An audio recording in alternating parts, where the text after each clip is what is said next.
Howdy folks, and welcome back to the farm. Welcome back to Volume 4 of Sorority Security Guard. We're going to talk about my promotion and the unfortunate effect that would have on the rest of the world. In other words, we'll talk about what I was like as a supervisor. And becoming a supervisor caused me to have to deal with a lot more problems in the form of other properties and having to work with other guards instead of just by myself, pleasing one house mother. Now I'm having to go on apology tours to repair damage done by some guard leaving a note in a girl's mailbox describing how beautiful her eyes are. And now I've got to go around and try to detoxify the situation. And of course, we had to sever our working relationship with that guard. But there are also guards that had positive qualities.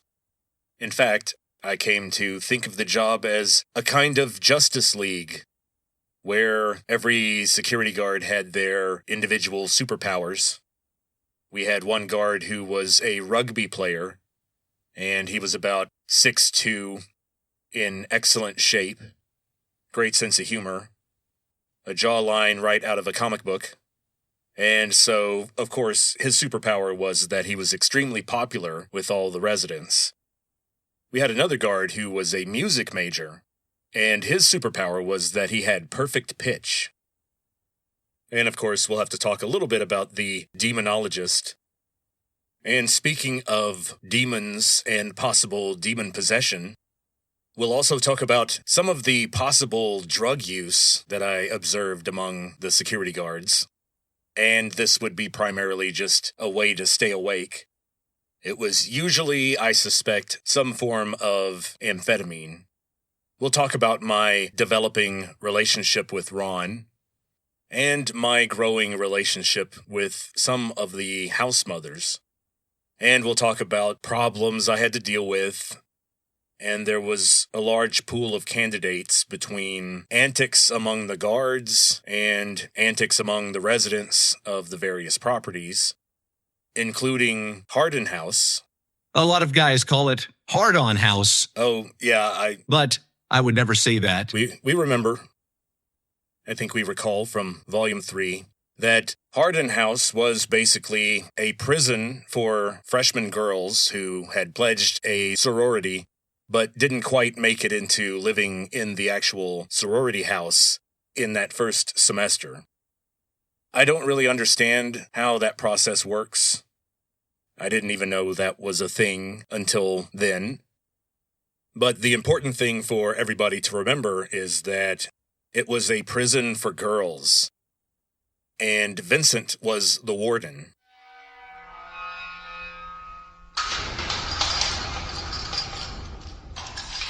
Which means that no one was going to have any kind of fun. Not on my watch. And all the rules were going to be enforced. So, in the last episode, I asked everyone to think of me as kind of a young Bruce Wayne.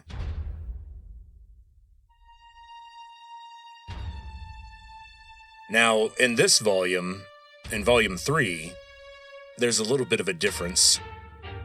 In this volume, I see myself as a man dedicated to law enforcement who dreams of a wife and children, but his identity is destroyed and remade and tested in a crucible of corporate greed and violence and drug dealers.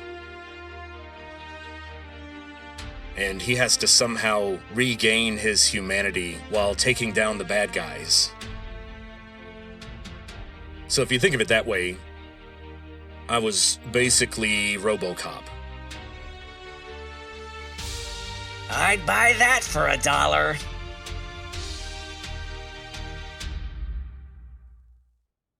So if you recall from RoboCop, and who doesn't have that movie memorized, am I right? He would confront the burly brute who was trying to rob the liquor store. while holding the two elderly mom-and-pop owners at the point of a submachine gun. And RoboCop whips open the door and then whips out his little black gun. And he says, "Drop the gun. You are under arrest." And then, of course, the guy tries to fight RoboCop and doesn't succeed. And he ends up a crumpled mess on the floor. And before leaving the establishment, RoboCop turns to the mom and pop owners and says, "Thank you for your cooperation. Good night." Then later, RoboCop rolls up in his cruiser on two young scumbags trying to assault a young woman at knife point. RoboCop steps out of his cruiser and starts walking toward them. And he says, "Let the woman go. You are under arrest." And of course, then he ends up shooting one of the young scumbags in the penis. And he tells the other one, "Your move, creep." And he offers some emotional support to the woman who was almost attacked. And he tells her, "Madam, you have suffered an emotional shock. I will notify a rape crisis center." Now, with me, it was pretty much the same. That's how I rolled. For example, at Hardin House, one time I was walking around the corner on patrol, and I would see a Hardin House resident trying to help two young scumbags climb up and over a fence in the back alley to gain access to the building. One guy is on the other guy's shoulders, and through the fence, I can see residents watching and encouraging them. These guys were being sort of invited in. They would still have a lot of trouble not getting caught. They probably weren't going to make it to anyone's bedroom, so it was kind of a dumb and hopeless stunt to begin with. But I suppose the heart wants what it wants. Or whatever body parts we're talking about here. So here I come, and I whip out my big black flashlight, and I shine it on them, and I say, "Hey, asshole." And I did say that. I said it that way on purpose. I was kind of hoping that the surprise of my voice would cause the guy who was almost over the fence to fall down. That would have been funny. I'd buy that for $1. Don't judge me. I didn't have a whole lot of quality entertainment in my life at the time. You've got to get your amusement somehow. But, of course, the guys just bolted, and the residents knew that I knew that they were trying to help them in, but I just kept walking. They knew what was up. They knew what they were up against. And if you don't know what they were up against, I'll tell you. They were facing down Vincent, the ultimate cockblocker. And on that note, let's move on to the long-anticipated song, the rap song. How's that gonna work out? Did I actually do it this week? Well, we'll find out right now.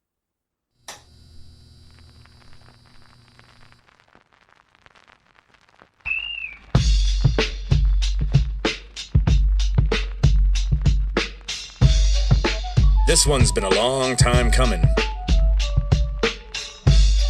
Your boy's been on his back, sick as a dog.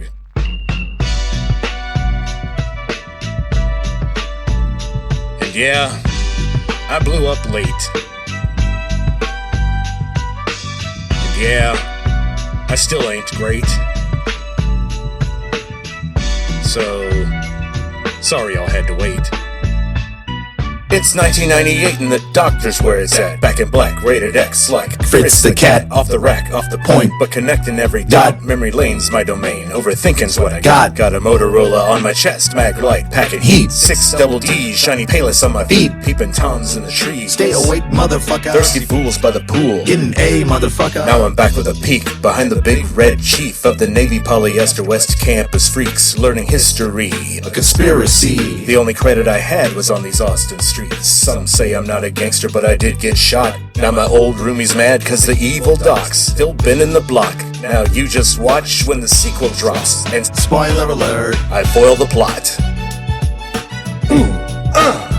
Sorority. Security guard. We been getting it done. Sorority. Security guard. We'll be working graveyards till they put us in one. Ancient Greek motherfucker. VGL motherfucker. Demon Realm motherfucker. Aw yeah. Wasn't born on the streets, but I did my time. Where double E majors go to lose their minds. I'm a West Campus warrior, Guinness in hand, clocking demons over time and playing gigs in a band. Oh, say can you see all my Zemco bling? 2 years before I give my girl a wedding ring, cause Ron's the goat. Long live the king. Now don't forget my Everclear double float, cause Trudy's margaritas ain't no joke. Sorority. Security guard. We be getting it done. Sorority. Security guard. We'll be working graveyards till they put us in one. Now I'm sleeping 3 hours a night. Money's tight. But my grandfather taught me, life's not a journey, it's a fight. Being born ain't no achievement, and the game never stops. The streets will go on. We will not. Well, that was interesting. I'd buy that for $1. Where's my contract? I'm waiting for an email from Death Row Records any minute now. I'm currently working on putting my house up as collateral on an $85,000 loan that I'm trying to get to make a music video for this song. I figure it worked for Eminem in the late 90s, so surely it could work for me in 2025. I think MTV is still playing music videos, right? But anyway, you guys are lucky you got with me on the ground floor, because the only way is up. The sky's the limit. Now, if we believe flat earthers, then the sky really is the limit because of the whole vault thing that we talked about in Genesis. This sort of impenetrable arch or barrier that is at the top of the sky and that prevents the upper waters from falling down onto the earth. Like there's an ocean above the sky. That's the concept of the vault. And, of course, that has everything to do with guarding sororities as a security guard. Now, before the song, I threw some shade on the residents of these sorority houses, and I talked about the difficulties of guarding the kitchen and the valor with which I approached that duty. I was willing to lay down my life for the house and to make sure that none of the girls wasted any of the food that was prepared. That was my sacred charge. Also, I need to add that you best believe I made full use of my access to the kitchen late at night. Every guard had some privileges, but after a while, the house mothers would let me know about pies or a particular kind of tea that was available and that it was okay if I had some. And so I ended up eating fairly well during this job. In fact, working at Greenwood Towers, that condominiums building was kind of a drag because you had to get your own food. You had to go across the street to the 7-Eleven or to Pluckers to get some food, and that was kind of a pain. It definitely wasn't prepared by a chef that same day. Okay, so I threw some shade at the residents themselves, but what about the guards? Well, we'll get to know the guards a lot better after I am promoted to supervisor and I have to go visit them. But I wanted to mention at this point that we had a bit of a motley group. I mentioned the rugby player, the music major with perfect pitch, and we had several guards that had the uncanny ability to just alarm or otherwise creep out every female human that they ever came within 30 yards of. That's impressive. I mean, you walk the guy in the door, and all of a sudden everybody's uncomfortable, and you realize, oh, wow, we're going to have a hard time with this one. But we're going to find out that some guards are hopeless romantics, and despite my ample warnings, they still left a little note for one of the residents describing part of their, well, I don't want to say part of their body, because then everyone's imagination runs wild, but basically he just said she had beautiful eyes. And for some reason he thought that that would be a positive thing to do, and he left that in the girl's mailbox. Which is even worse, because that's sort of like, hey, I have access to your mail also. Remember that. The guard you don't like who is staring at your eyes and writing letters about it also has lots of keys that you don't want him to have. And that makes you really uncomfortable, doesn't it? So yeah, we had trouble with some of our, I guess I'll call them, hopeless romantics. Some guards were just couldn't get it out of their head that they needed to just pretend like the residents were just expensive cattle, you know. This is how we made our money, by making sure these things can get from point A to point B without being bothered or harassed. And we make sure all their stuff is in one piece the next morning. But We aren't here for romance. exactly. Thanks, Ron. Thank you for that. That's what I tried to remind these guys of. So we'll talk more about guard issues later after I become a supervisor at the end of this episode.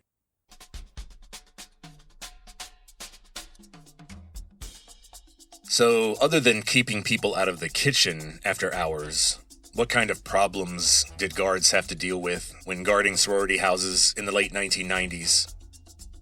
Well, of course, I thought I would have to be keeping a lot of burglars or creepy voyeurs out of the building, but turned out to not be much of a problem.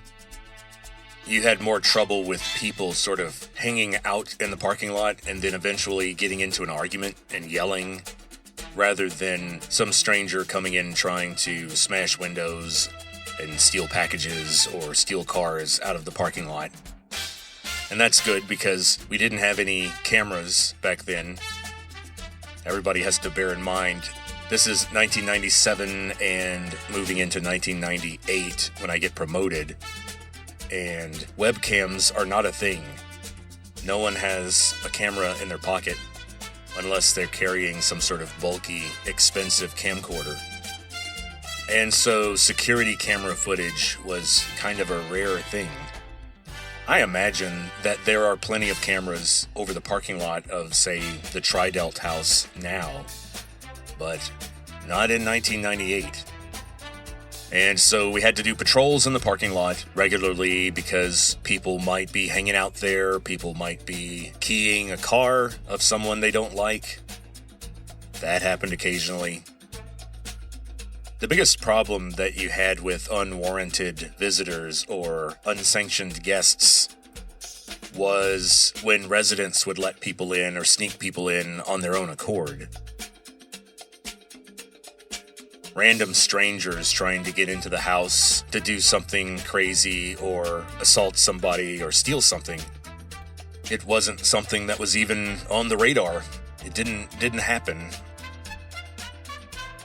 In fact, the one time I had to save a girl from being attacked, she was being attacked by a raccoon.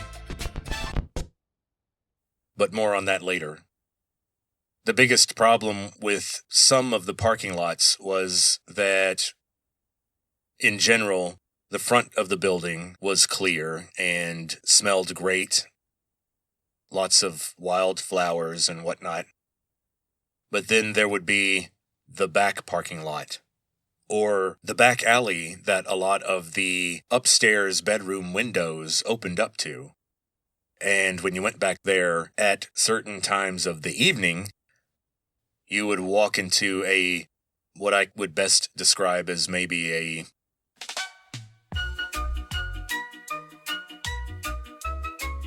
dank, sticky cloud of cannabis smoke.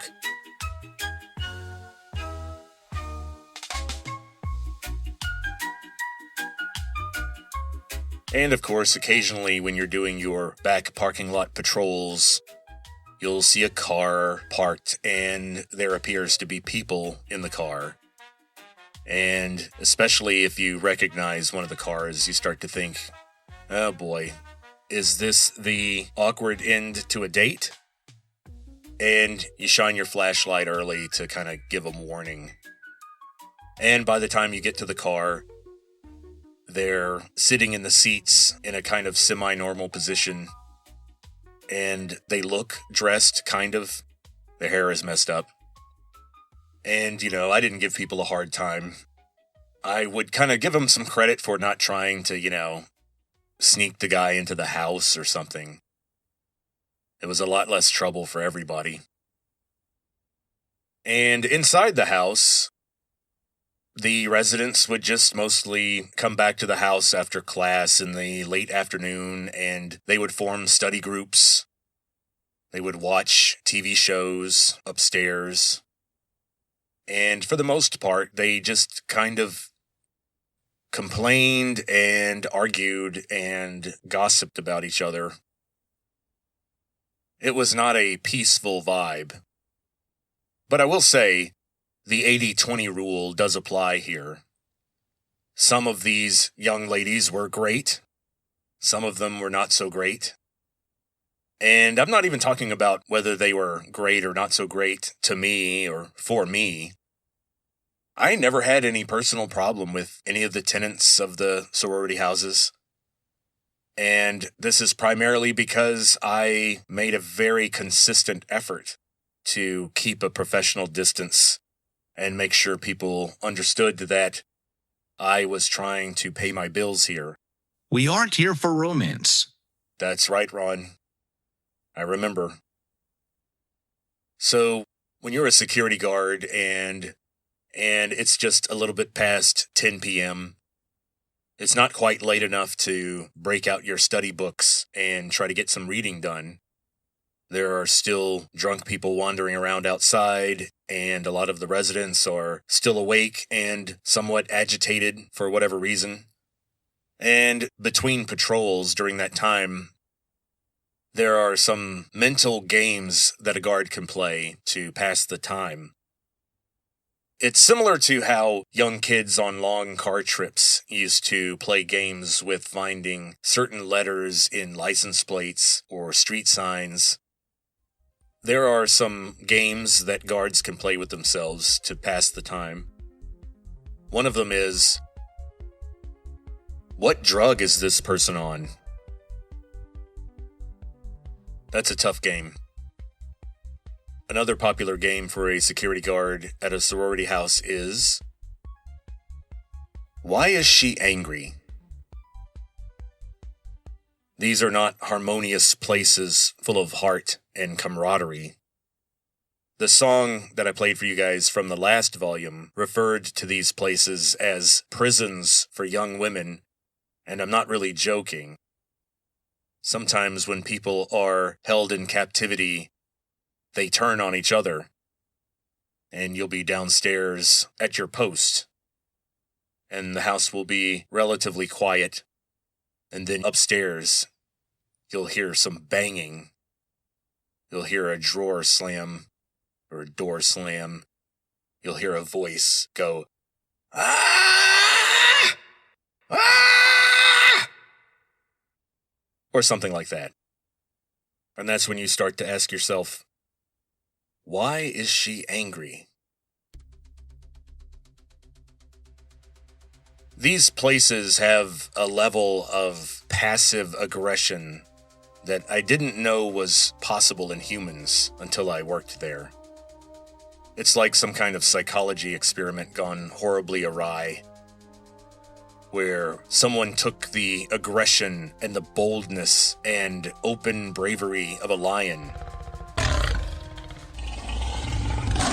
and they extracted that pure aggression and concentrated it, sealed it, put it in a glass vial, put it on a cargo ship full of containers headed to Oslo, Norway.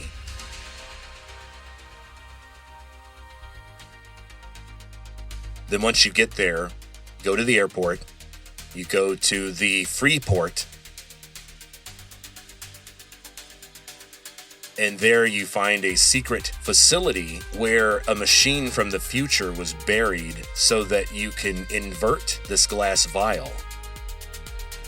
Now, once you invert the epic bravery of a lion, Tenet style, what do you have?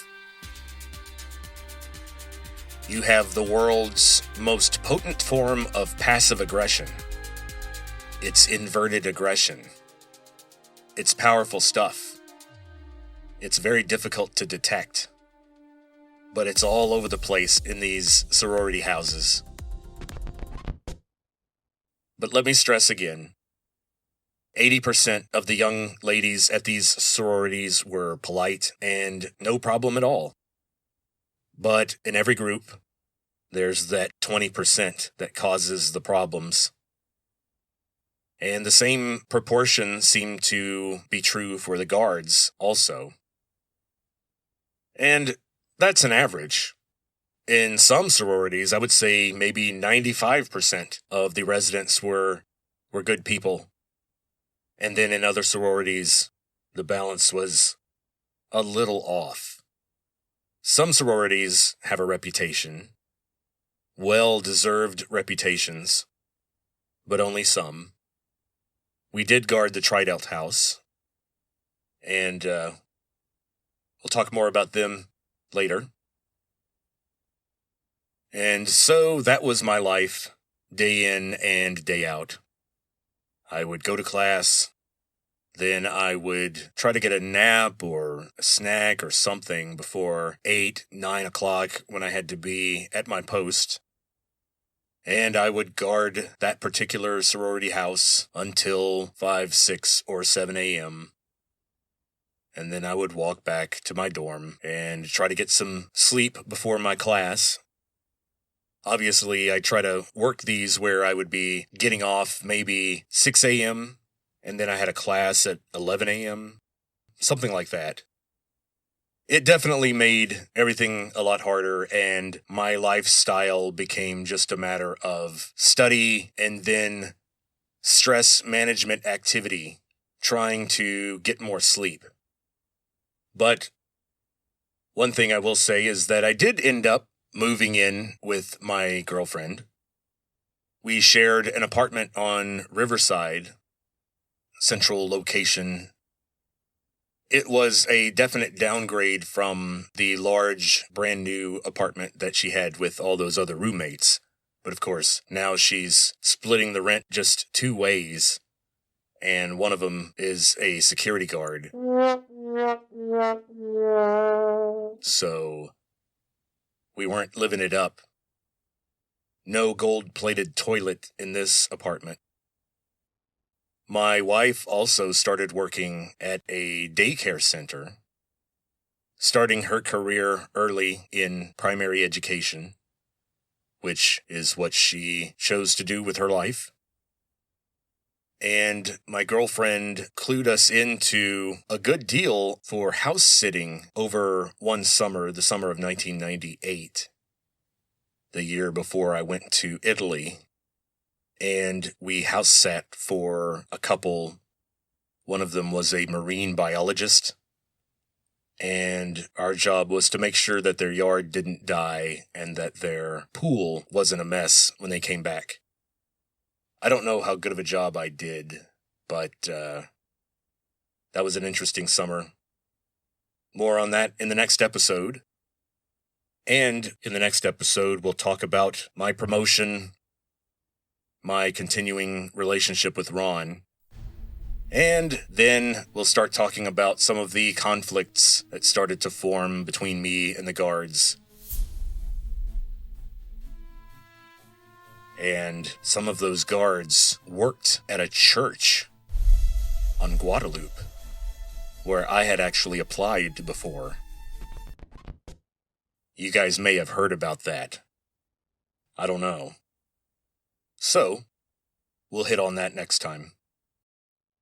So how did this promotion work? Ron was a ruthless and unforgiving meritocrat, meaning whoever did the job better got more money and more authority. Or as I like to say it, authority. The interesting thing about becoming a supervisor was that there was only one other dude that was doing that job, and he was getting worn out. And Ron needed guys to do this level of work, but it was hard to find people that he could trust because there was a lot of independent decisions and activities involved in that job. I had almost no supervision at all. Once you became a supervisor, you didn't really log in.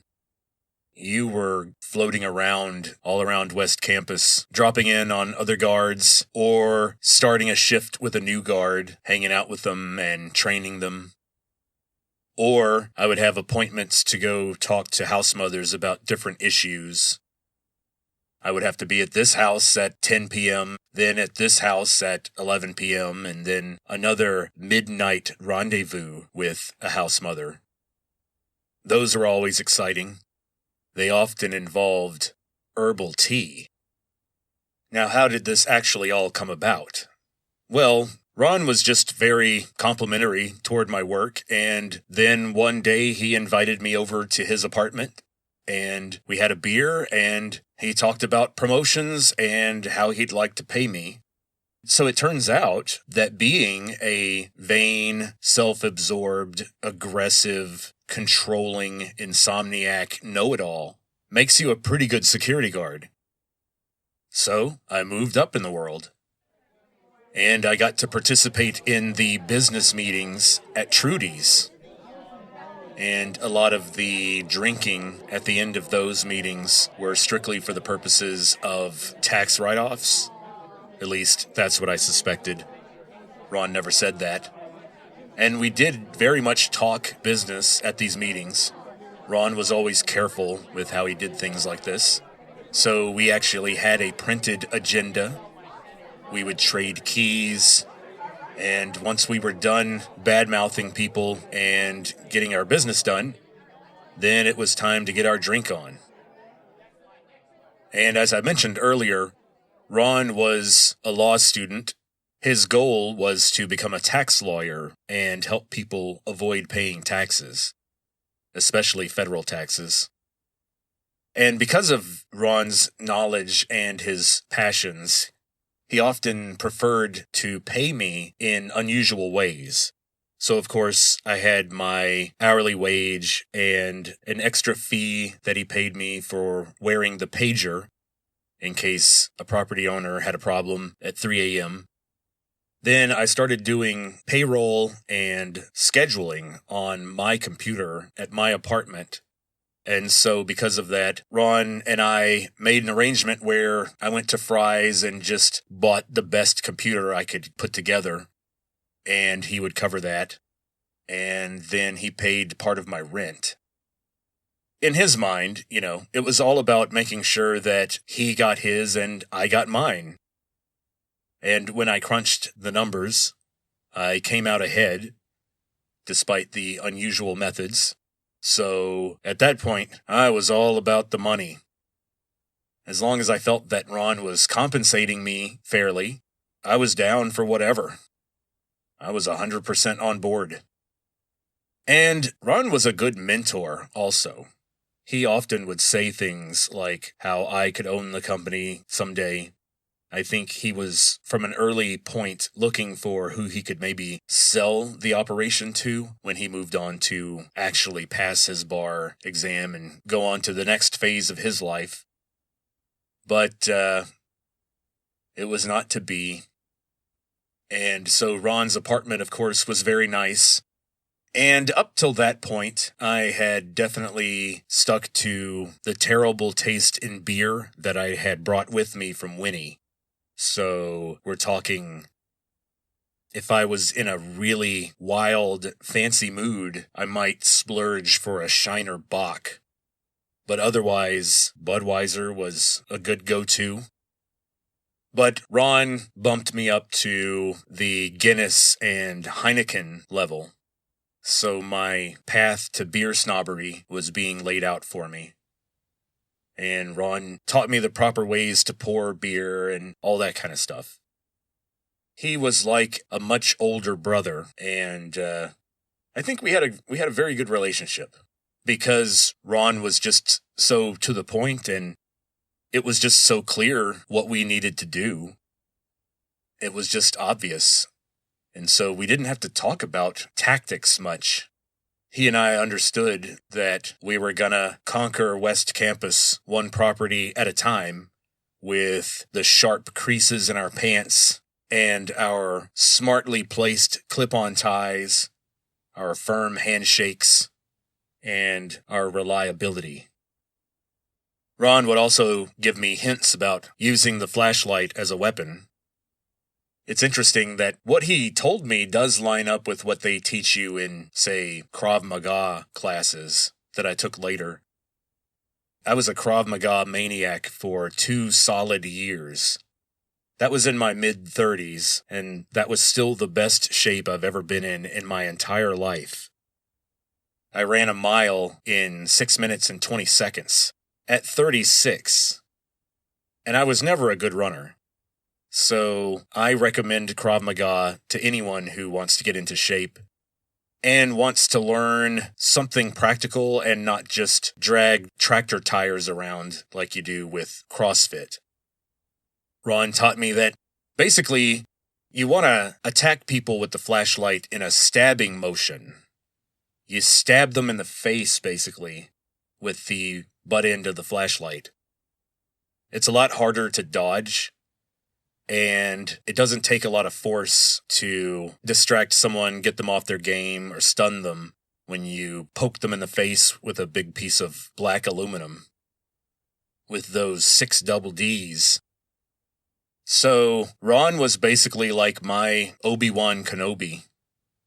And in my darkest hours, when I felt scared or cornered, I could hear Ron's words comforting me in the back of my mind, but instead of, "Use the Force, Luke," I get, "Time to whip out your big black flashlight."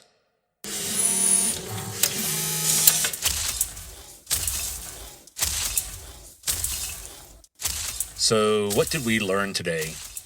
Aside from the fact that I still have a lot of learning to do when it comes to music production, we learned that your everyday security guard has a rich inner life, and just know that every second they are watching and judging you. Well, at least in the next episode, I'll be forced to judge the guards more harshly, and we'll see how that works out. We'll talk about me wearing that darn pager, and how it interfered with my personal life. My then girlfriend, now wife, really hated that pager. And I wasn't even wearing it for a cool reason. I wasn't even selling drugs or off doing gangsta stuff like I was Ice Cube or something. I was having to go investigate some alarm that went off somewhere. So, until the next volume, stay out of trouble. You don't want me walking up behind you, shining a light in your eye, and saying, "Hey, asshole." That was going to be my action movie hero tagline. In my dreams, I saw that phrase on t-shirts, and I dreamed of eating at expensive restaurants with my children, and people would recognize me because I was so famous, and people would yell, "Hey, asshole," from across the room, and everybody would laugh. So yeah, I had plans. And we'll talk more about those plans next time. But until then, talk to you later.